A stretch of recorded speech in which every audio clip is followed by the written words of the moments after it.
তীব্র দাবদাহে গ্রীষ্মকালীন রক্ত সংকট মেটাতে ন্যানো রক্তদান শিবির কাটোয়া মহকুমা হাসপাতালের ব্যবস্থাপনায় এই আয়োজন করা হয়।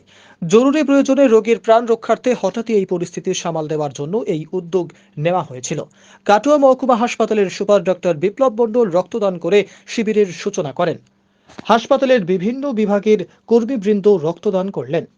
রক্তদান আন্দোলনের কর্মী জয়দেব দত্ত জানালেন, সংখ্যার দিক থেকে কম হলেও রোগীর প্রাণ রক্ষা হলো, সাথে পরিবারের মুখে হাসি ফুটে উঠল।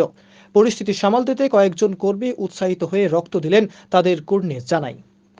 রক্ত সংকট দূর করার জন্য কাটোয়া মহকুমা হাসপাতালের উদ্যোগে রক্তদান শিবিরের আয়োজন করা হয়েছিল। এই রক্তদান শিবিরে কাটোয়া মহকুমা হাসপাতালের সুপার ডক্টর বিপ্লব মণ্ডল তিনি রক্তদান করলেন এবং আরও কয়েকজন বিভিন্ন বিভাগের কর্মীরাও রক্তদান করেছেন। রক্ত সংকট দূর করতে সকলেই সহযোগিতার হাত বাড়িয়ে দিচ্ছেন। যেখানে হেমরাজ ব্লাড সেন্টার রক্তশূন্য অবস্থায় রয়েছে, সেই পরিস্থিতিতে দাঁড়িয়ে কাটোয়া মহকুমা হাসপাতালের উদ্যোগে এই রক্তদান শিবিরের আয়োজন।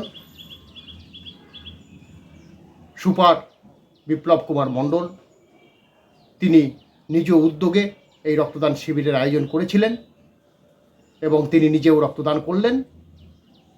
অন্যান্য বিভাগের কর্মীরাও রক্তদান করেছেন। সকলেই আসুন এই সংকট মুহূর্তে ছোট ছোট করে রক্তদান শিবির করে রক্ত রোগীর পরিবার পাক, রোগীর পরিবার যাতে কোনো হয়রানির শিকার না হন, কোনো অসাধু চক্রের জালে যাতে জড়িয়ে না পড়েন, সেদিকটাই আমরা খেয়াল রেখে এইভাবে ছোট ছোট করে রক্তদান শিবির করার উদ্যোগ নিই। আসুন সকলে শপথ নিই যে আমরা এই ছোট ছোট করে রক্তদান শিবির করে রক্তের ভাণ্ডার মজুত রাখি।